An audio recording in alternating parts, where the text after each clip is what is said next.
Изминативе месеци се случија повеќе од 5 злоупотреби на малолетници и нивно сексуално злоставување од возрастни, меѓутоа тоа се само од пријавените. Сивата бројка на непријавени е 1:10. Често децата жртви од срам и страф од околината како ќе го прифати, не пријавуваат. Од првата детска амбасада Меѓаши велат дека децата треба да знаат дека имаат право на приватност. Никој не сме да ги допира и кога веќе им се случува најстрашното да избегаат, врискаат и да удираат по незгодни делови на напаѓачот.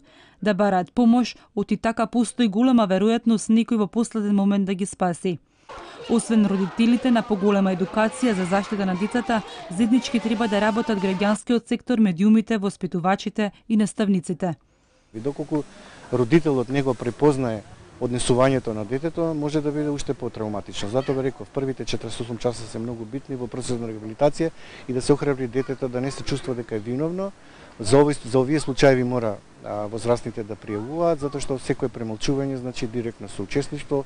Многу е важно првите 48 часа да бидат клучни со детето жртва, значи ние немаме се уште прифатилиште за деца жртви на сексуална злоупотреба и покрај тоа што до Комитетот за правата на детето побаравме, затоа што сметаме дека детето мора да се влезе брзо во процес на рехабилитација и осумничениот на ова тешко кривично дело мора да биде у притвор. Судот мора подитно да ја процесира оваа состојба за да се докаже вината на осумничениот. Една од најтешките трауми што може да му се случи на дете е сексуално вознемирување или злоупотреба, додава Земјанец.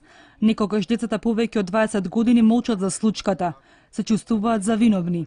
Монструозните чинови ги прават и луѓе кои ги познаваат децата. Уште потравматично за нив, ако е близок роднина, пријател, па следуваат закани дека тоа е нивна тајна и никој не сме да дознае.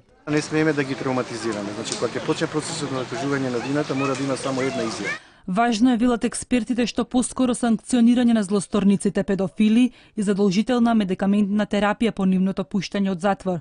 Оти статистиката покажува дека 70% од случаите педофилите го повторуваат делото, доколку не се под медикаментна терапија.